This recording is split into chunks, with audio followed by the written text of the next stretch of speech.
You are about to hear today's news talk and the voice of freedom. That's what this country's all about. TNT Radio. Welcome back, ladies and gentlemen, to TNT, Today's News Talk. I'm Patrick Henningsen, your host. Thank you for rejoining us for this live broadcast. We're still in hour number one. We're going to be switching gears right now to the U.S. politics, and I want to welcome onto the program an independent journalist on the ground in the United States who's been doing some spectacular coverage on the campaign trail so far in the 2024 election cycle. A fascinating take on things. Michael Tracey is joining us on the line right now from the U.S. Michael, welcome to the program. Hello. Thanks for having me on. No, it's our pleasure, Michael. And there's a couple of things that I definitely want to hear your views on. We'll talk about the 2024 election cycle, but let's cut right to the chase. The big story that everybody is talking about right now in the U.S. is Tucker Carlson's interview with Vladimir Putin, which is due to be broadcast today on X, formerly known as Twitter. And I want to get your take on this. There's been a huge reaction. I mean, some incredible things have been said about Tucker Carlson, what should be done as a reaction to this interview by Tucker. Just your feelings and thoughts on this, your observations, Michael. Yeah, I wrote an article about this for Newsweek a few days ago, 2 days ago now.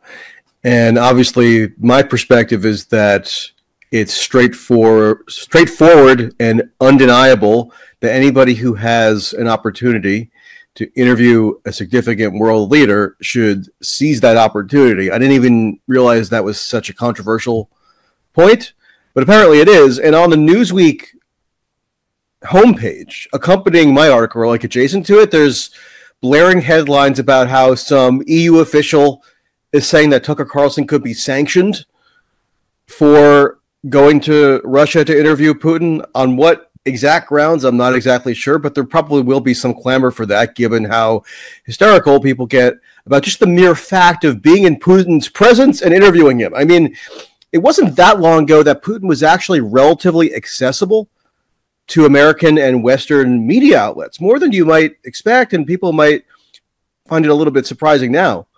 But in 2021, he did an almost 90-minute interview with NBC, Keir Simmons of NBC News, live from Russia. It was very extensive, very detailed. And I recall Putin actually extending the period of time that he was sitting for the interview mid-interview. So it went longer than it was scheduled for. And he has done long interviews with the Financial Times.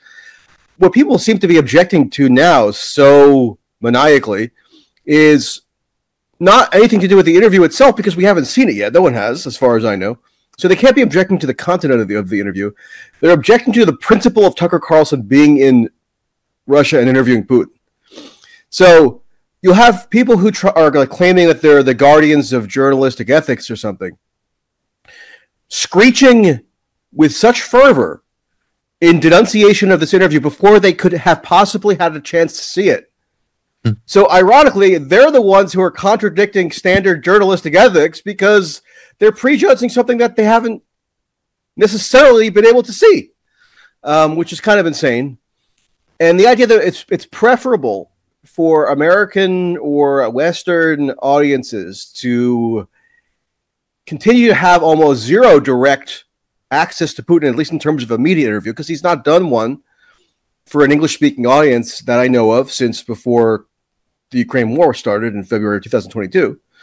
The idea that it would be preferable for that lack of exposure to continue is just crazy, considering that bilateral relations between the two leading global nuclear superpowers are at a historic low.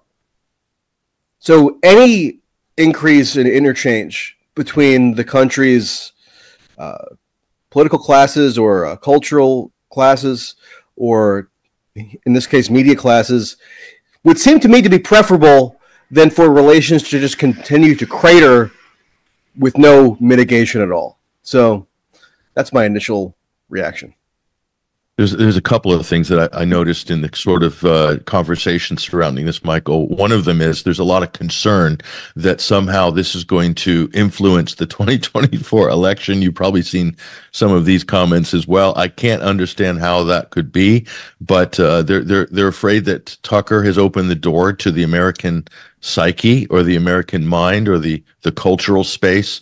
The military experts are calling it the fifth generation warfare space, and Tucker's allowing Putin into the minds of Americans in a very fragile election year. I don't like the sound of this, Michael, because this sounds crazy, and this is only step one of crazy on this election cycle. You've been covering this election too, so you probably have some special insights on this. What do you think about that sort of accusation? Well, man, I mean, there's something psychologically irreparable about the media's take on things that could allegedly help Trump, because they're always dot connecting and trying to discern patterns of like phenomena out in the natural universe that they can claim in some convoluted way helps Trump. And if they can make that claim, then whatever is supposedly helping Trump must be furiously denounced, because that's the embodiment of pure evil. So this is just a continuation of that. I don't see any plausible case or rational case that Putin doing an interview in February of 2024 is going to help Donald Trump like win Wisconsin in November of 2024. Like, what's like the chain of events there that people are suggesting is somehow going to be such a political boon to Trump? But you're right. I mean, people are making this reflexive point. My debate counterpart on Newsweek, because they set it up as a debate, that I was making like the pro-journalism argument and the other journalist was making the anti-journalism argument, strangely enough. He made a similar argument that in some way he didn't exactly specify. Just the mere fact of Tucker Carlson interviewing Putin is going to redound to the political benefit of Donald Trump, and therefore it must be, presumptively denounced as this grave, offense to the American body politic or something. And he actually said that Putin should not be interviewed at all. Whether by Tucker or anyone else, it's hard to say. I mean, these people don't really have a lot of precision in how they formulate their arguments. But he was saying we're better off not having any interview with Putin at all, because Russia already has enough influence on the American psyche through its manipulation of the internet and through other propaganda mechanisms that it has at its disposal. I don't know if my observation comports with yours, but the idea that Russia has this highly sophisticated propaganda apparatus seems like it's probably not the truest thing at this point, because whatever else you think about the Ukraine war, it seems like for at least much of it, the Russian state's propaganda apparatus, such as it exists, has been dwarfed by the pro-Ukraine propaganda apparatus. So the idea that it was this fearsome, influencer of external public opinion seems like it's been disproven by the events of the past 2 years. But people are so convinced of this because, remember, they think that the Russian propaganda apparatus is so omnipotently powerful that it installed Donald Trump as president in 2016. They haven't been disabused of that belief. So if that's the grandiosity with which they view the supposed online manipulation threat, then it's not surprising that they're continue to pattern detect, and they're applying the same blinker logic to the forthcoming interview with Tucker and Putin. Yeah, I think there's a lot of circular logic at play, where the base assumptions from 2016 are still looming large in the minds of many Americans, unfortunately. But isn't it a case, Michael, that they've heavily censored any Russian statements or foreign ministry statements or Putin or whoever, Russian media full stop? It doesn't really exist in the West for all intents and purposes. The URLs have been banned in Europe, so it doesn't exist there. It's not on YouTube. They took it off. But isn't it a case that the thing that you ban, if you get into this censorship game, including this interview with Tucker, the reactions have guaranteed it's going to be the highest rated program of the year. The thing that you ban, there's going to be this kind of, curiosity and craving by people to want to see it. That's also at play here, do you think? Yeah, I don't know that it's so much brute force censorship in the United States. This is different from Europe, where there has been overt state censorship of Russian state media outfits and more heavy-handed censorship tactics than are really quite as permissible in the United States. There probably are some instances of outright censorship in the U.S. that aren't springing to mind right now, but I think it's slightly more subtle and then even perhaps more insidious in the U.S. in some ways. Just because of the First Amendment protections. I mean, like RT, I think is technically still available on just cable packages, right? Now it can be kind of buried, it can be de-emphasized, and maybe that's just as effective in terms of curtailing its reach. But it's not quite the same as the situation in Europe. I mean, I remember being in Poland shortly after the invasion of Ukraine and scrolling through like the dial of the TV monitor, and then if you go onto RT, which is like a pretty high-ranked channel at that time, it was just a black screen. It was kind of eerie. So yeah, I mean, they can't ban or censor this Tucker Carlson interview, right? I mean, we're told that Elon Musk has given an assurance that it will be made available and not de-amplified on Twitter. I mean, if anything, they'll probably amplify it just because Tucker has this, arrangement along with a few others with Twitter or X to produce media. And it's more about the preemptive declarations that this is some kind of horrible taboo, or that Tucker has done something nefarious just by dint of going to Russia with the intent of interviewing Putin. So it's the uproar that's preceding the publication of the interview that I think is going to engender extra attention. I mean, obviously, with Putin not having done a Western or U.S.-oriented interview for so long, it was going to get a ton of attention anyway. But the screeching and the histrionics that came first, of course, only heightened the anticipation for the actual interview. So, yeah, often these people the people who are having that hysterical reaction are not the most rational actors, because if they were rational actors and they really didn't want this out, then they would just play it cool or just not go excessively crazy, and then maybe that would temper some of the anticipation of it and maybe limit its reach. But they've ensured that it's going to have maximum reach now. So I think I've been looking at Ukrainian Twitter as well. They're saying that this isn't a legitimate interview because the questions aren't being vetted like they would with a mainstream media outlet. There's no vetting. I see this word being used a lot. So vetted by whom? by somebody in a dark suit in the back of the control room. I don't know, but they were like BBC Ofcom to vet or something. Yeah, some quasi-governmental authority should be able to technocratically vet the questions. Yeah, broadcasting authority or a watchdog or something like that. So what does this say about, because these set piece interviews, Michael, used to be Mike Wallace, Barbara Walters, Christiane Amanpour. They had a kind of monopoly on these set piece interviews. Peter Arnett interviewed Osama bin Laden. So the mainstream media organizations, News Corp, these big corporations, they're not getting these opportunities. This is incredible. If you think about these billion-dollar media conglomerates, they can't land these interviews, but Tucker lands it. Isn't that do you think that's more about what the uproar is about? This is the establishment having a sort of, lashing out at what's clearly a trend that's moving in a direction that's not in their favor. What do you think? Yeah, I think the uproar is multi-pronged. So what Christiane Amanpour said is that Tucker is lying, or Tucker's not telling the truth, because in his introductory video from 2 days ago or whenever it was, Tucker did say that no American journalist or Western journalist has bothered to interview Putin since the invasion of Ukraine.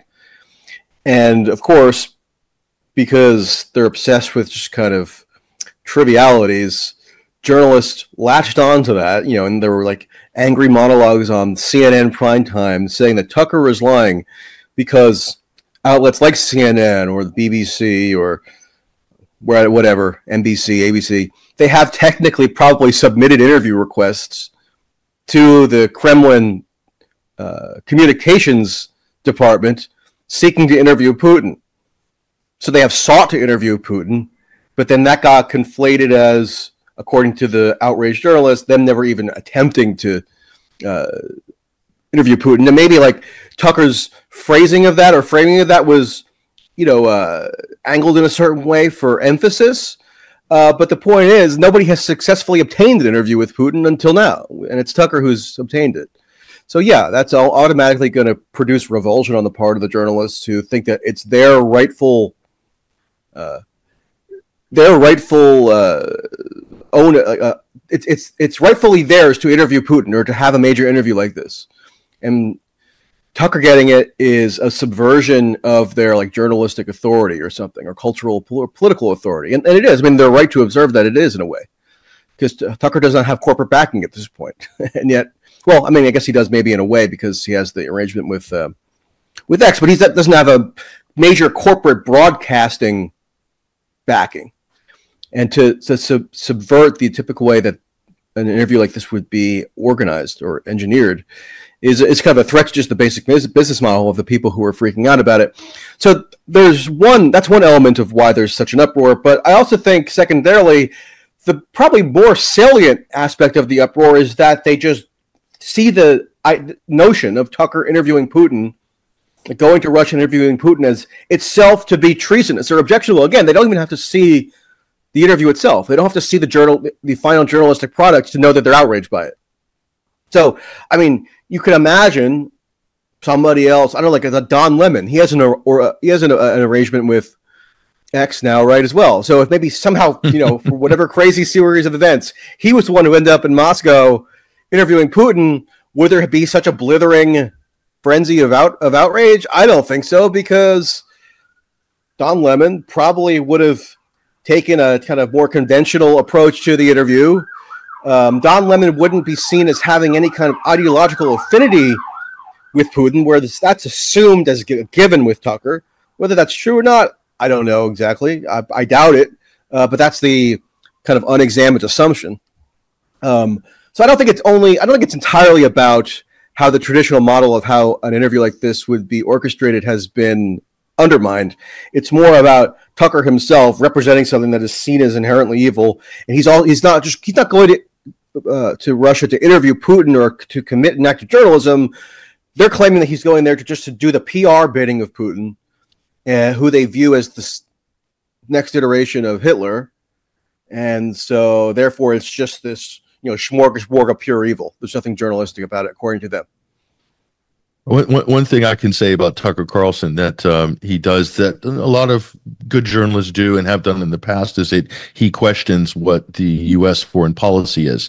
He questions whether we should be, as a country, embroiled in various wars or situations, quagmires, and so forth. He's done that consistently with a number of conflicts, not just Ukraine. So there is a pattern with Tucker of literally questioning overseas interventions. So that's also a big problem, because he will air a view from Moscow, from the Russian president, about how the war is going.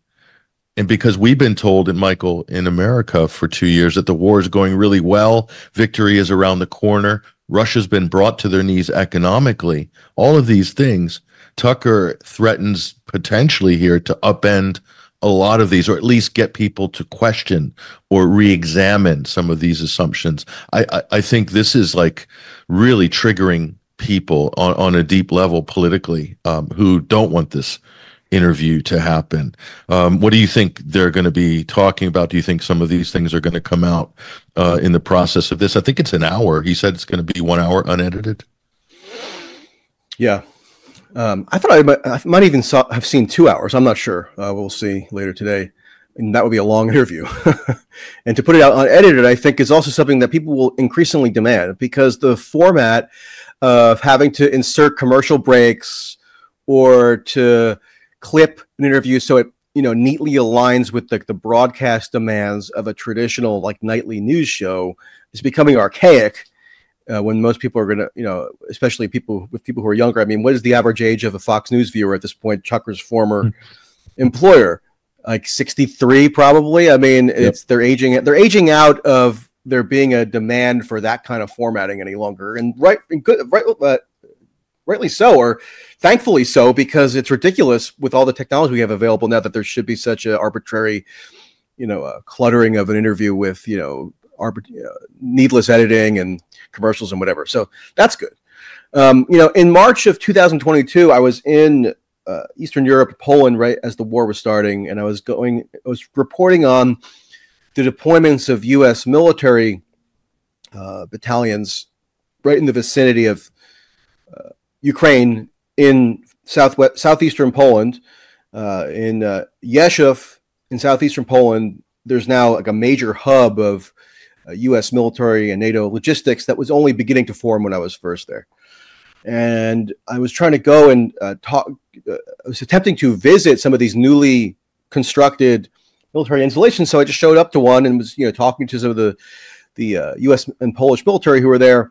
And I was told that there was a gag order, or there was a media gag order in place, so that none of the U.S. military who were there were to speak to any media whatsoever about what they were doing.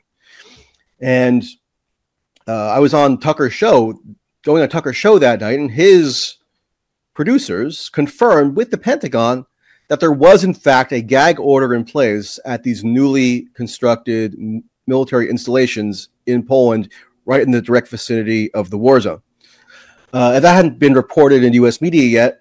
And yet, what did Tucker's team do there in conjunction with me? That was just a straightforward act of journalism. They got confirmation from the government that they were doing something of consequence that had not yet been disclosed to the public. So when you have CNN anchors or others screaming that Tucker can't possibly be a journalist, and we can't look at this as a forthcoming journalistic interview, I mean, there's just plenty of contradicting evidence showing that he has committed acts of journalism. I mean, whether you like him or dislike him is kind of immaterial to whether he does journalistic work. I mean, they love to try to police who could be rightly classified as a journalist, as though that makes a difference to anybody, or if it's like some vaunted societal status. I mean, you could be a piece of crap and a journalist. I mean, and it doesn't, like, they're not contradictory. Or you could be like, a saint and a journalist. So they're going to try to get people bogged down in that debate, which is ridiculous. I think it would be rational. I mean, let's say, hypothetically, I doubt this will happen. I can't imagine that Tucker will be as sycophantic with Putin as your average Fox host now is with Donald Trump, or like NBC host is with Joe Biden. But let's say hypothetically he is. Let's say he just decides that he's a huge fan of Putin and just wants to completely kiss his ass for 2 hours. That would be worth reasonably scrutinizing, because Putin is a powerful world figure and should be subject to rational journalistic inquiry just like anybody else. But we have no evidence that that's happened yet. People, again, are just objecting to just the mere principle of the interview being conducted. So yeah, I mean, obviously what you'd want to, if you want to have an accurate understanding of any world conflict, leave aside that it's Russia, Ukraine, or NATO, Russia at this point, wouldn't you want to have the most comprehensive understanding as possible of what the motives are for each warring party? I mean, the idea that it's bad to consume or to gather that information is a pure propaganda perspective, because people aren't objecting to this because they on journalistic grounds, because on journalistic grounds you would want to have as much information as possible about the nature of the conflict. And this is a big missing piece, at least for Western audiences, for the past 2 years. Obviously you can read a Putin speech if you want, but like not that many people in just the ordinary like American public are probably going to be moved to like go to the Kremlin English translation website and like read transcripts of his speeches or something. They'd have to have it sort of filtered to them by the tastemakers or the people who are, regulating sort of information consumption. And now that that's happening, that's a big kind of black hole that's being at least partially filled, which anybody who's just interested in better understanding the basics of the conflict should celebrate. And if you're condemning it, then you're operating from a propaganda perspective, not a journalistic one, which again is ironic because these people who are castigating Tucker Carlson are going to run around claiming the mantle of journalistic integrity when they're really doing the opposite. No, there's a lot of that going on right now. So yeah, the aftermath of this is going to be very interesting to read. What's in the Washington Post, the final, these sort of op-eds that are coming. They've probably already been written, Michael. A lot of these op-eds, even before I could pre-write one in my sleep. That's the sad truth of it. Look, we're going to take a break. As I said in my Newsweek item 2 days ago, these people haven't had an original thought since the Steele dossier.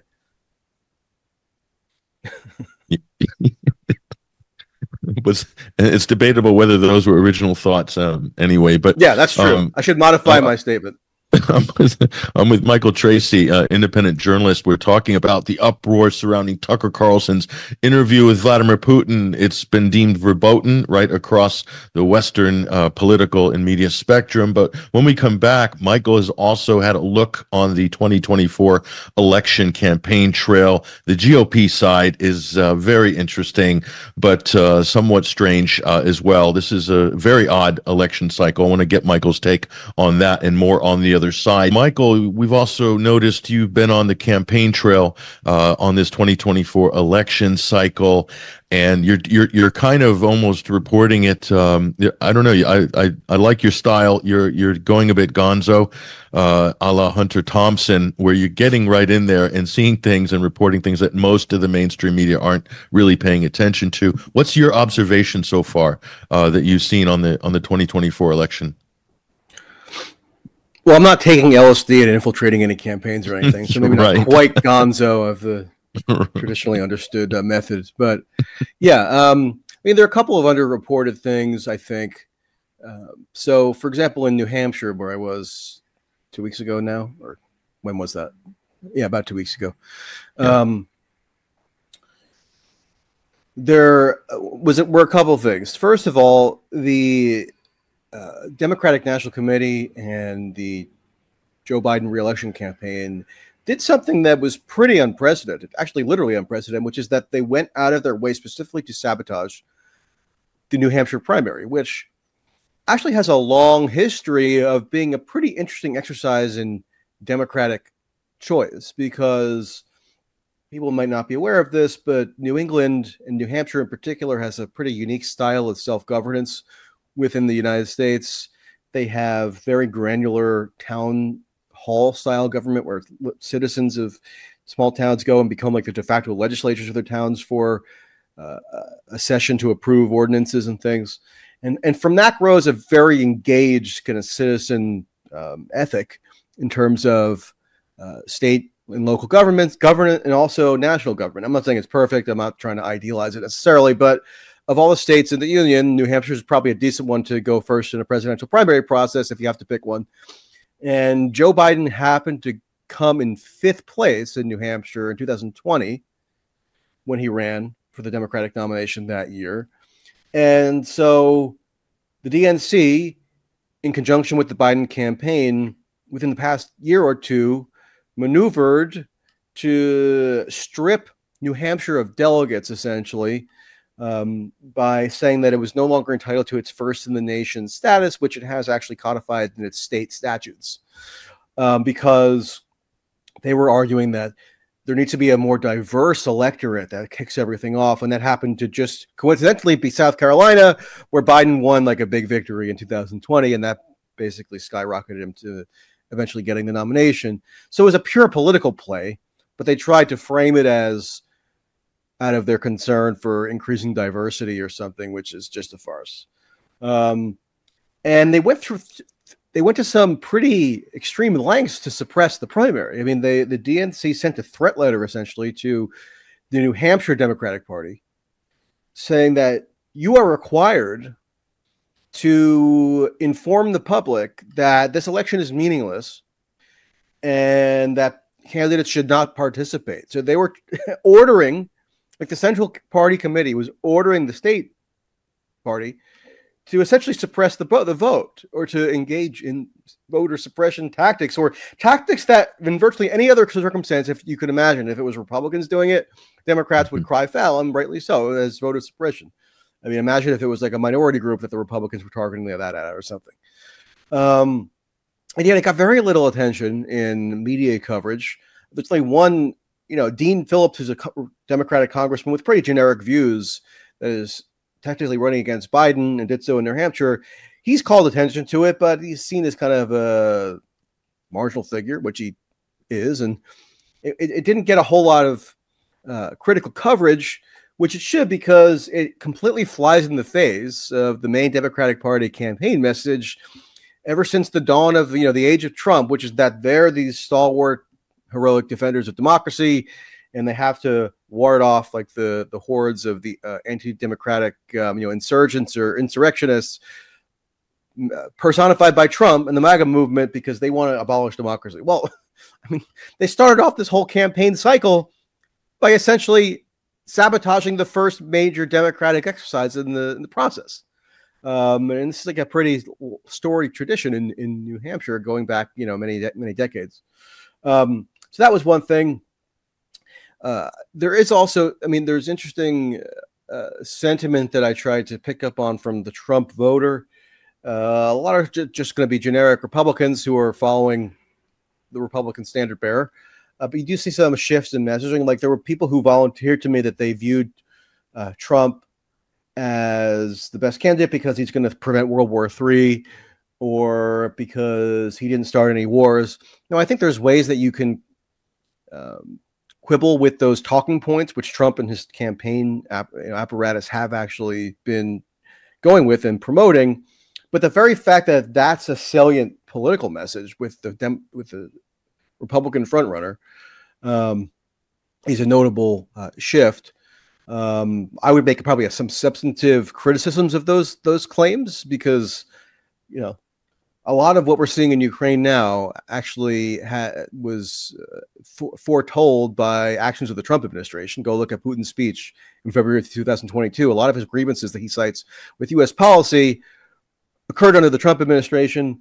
And Trump has said stuff like last summer he did an interview where he's saying his position on Ukraine really has no detail to it other than Trump is claiming that it, number one, never would have happened if he was president, and number two, he'll get it all solved in 24 hours. So we don't apparently need to know anything other than that in terms of policy specifics, in terms of Trump, how Trump would handle the issue.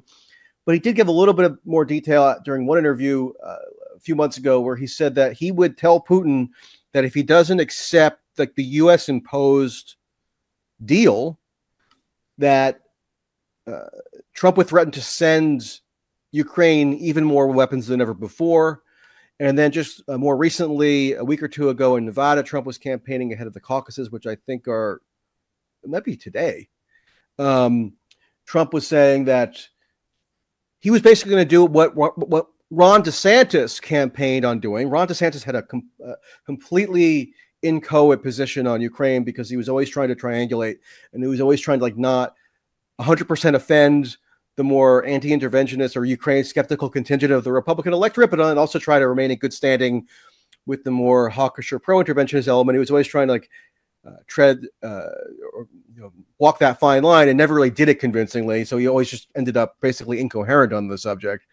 But what he would say when he was prompted to answer the question, to kind of give the vague indication that he was somehow intervention skeptical, was he was saying Europe needs to step up their game. We need to pressure the EU to spend more on Ukraine than we are, or equal our funding commitment, because it's more important for them than it is for us, which is not like an anti-interventionist statement. It's actually saying the U.S. should cajole or pressure Europe into increasing their interventionism in Ukraine. And so that's typically what DeSantis went with when he was addressing the subject. And Trump basically repeated almost an exact version of that in a speech that he made. I happened to be listening to that speech. I tweeted out a clip of it, and people went insane. I mean, Robert F. Kennedy, who actually used it as a basis for saying he'll actually end the war, while Trump will continue it. So it's kind of interesting how that.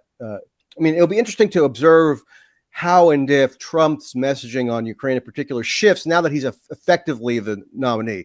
He was always on course to be the nominee, with almost 100% certainty, but now that it's actually verified by election results, it'll be interesting to see as he begins to court more of his previous donors who were against him in 2016, then came around, and then were for him in 2020, and then were toying with some other Republican potentially for 2024.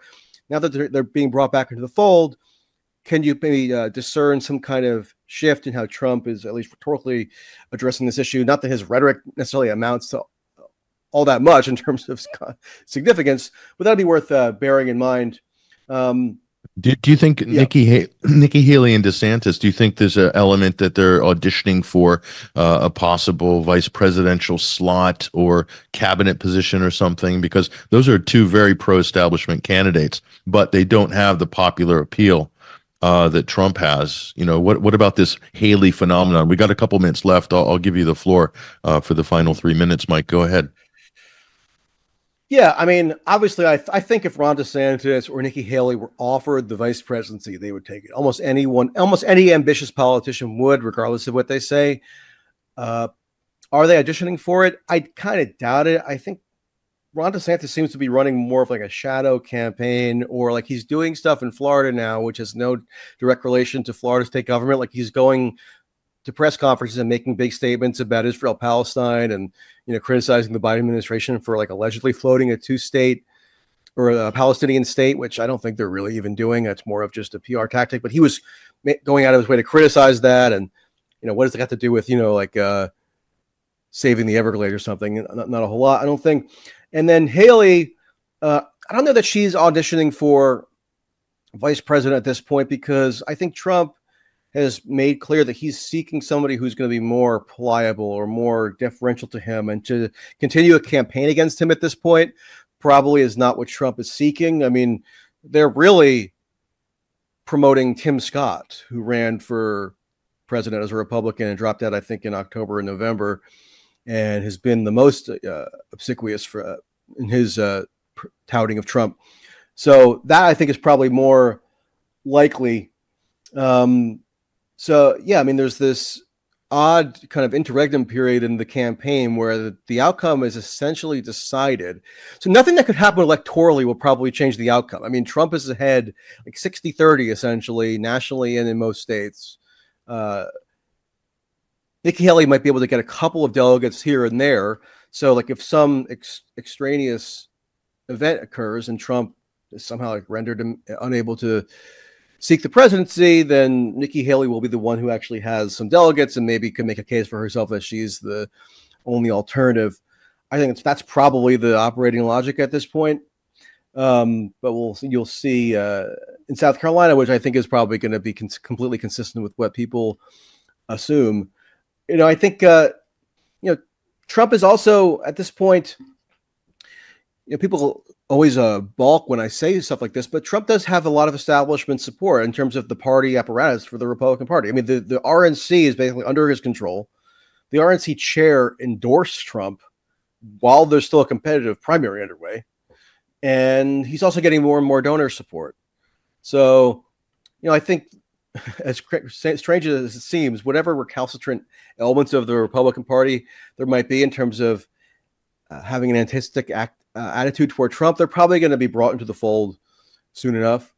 And that will be strange because he was twice impeached and Russian asset and all this. But I doubt that will really change the basic structure of the race. So, yep. I'll be fascinated also to hear as the months go on, Michael, your sort of comments and on how the Biden campaign is shaping up as you get closer to the Democratic National Convention in the summer, because a lot of people are looking at the state of Joe Biden recently, just his kind of physical and mental state, and extremely worried. The polling shows that a lot of Democrats really didn't want him to run, yet he is running. So there's a lot of problems attached to that potentially. So that's interesting. There's a lot of speculation about last minute shuffling on the ticket, all sorts of things like this. So it'll be interesting to get your comments later as that sort of develops. We hope to carry this conversation on in the future. Michael Tracey, independent journalist. Before we go, Michael, give our listeners and viewers indication where they can find your work, your Substack. Give a shout out to where you can see you. Yeah, I just relaunched my Substack recently, actually. It's at mtracey.net, mtracey.net. Just had a piece up yesterday. Had a news item in Newsweek this week. People can Google, and then also I'm always, for better or worse, on Twitter/X. So that's at mtracey, MTRACEY. We'll drop those links in the TNT chat community as well. Follow Michael on X Twitter as well for the latest. You would definitely want to be following that account. Michael Tracey, thanks for joining us this week. All right, good to be with you. There he goes, ladies and gentlemen. And top of the hour news headlines are coming up. On the other side, we'll be reconnecting with a couple of other expert guests and analysis in a number of things domestically and internationally. Stick around. We'll be back in just a few minutes.